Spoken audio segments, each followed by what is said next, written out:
Lūkestis mūsų gyvenime ir pats baisiausias dalykas, tai ir savisabotažas.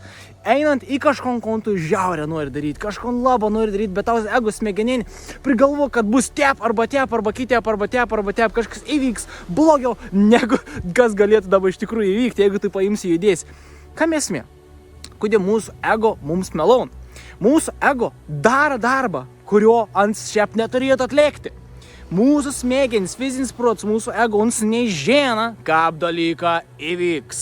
Ant žino tik tas, kon dabar patir. Nes toks tavo ego princips ir to esmė, toks darbas ir tavo fizinį protų darbas, tavo smegenų darbas ir patirti.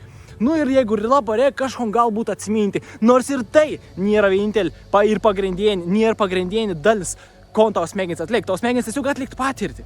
Įsivaizduok dabar, tu turi akinis, katras gali nardyti, ne?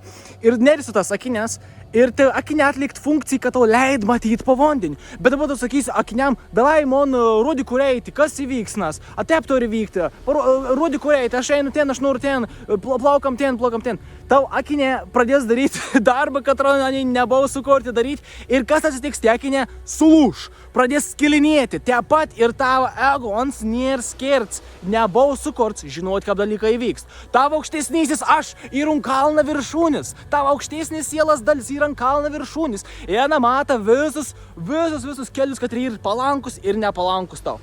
Leisk savo aukštesniajam aš tavi vesti, pasitikėk nuo 110% ir tiesiog eik į tą aistrą, į tą smagumą, į tą norą, į tą jauduliuką su 110% pasitikėjimu savo aukštesniųjų aš, nes sans visko ant žino. Tavo fizinis protas tiesiog ir iliuzija, kur pasako tau į pakaušius dalykus.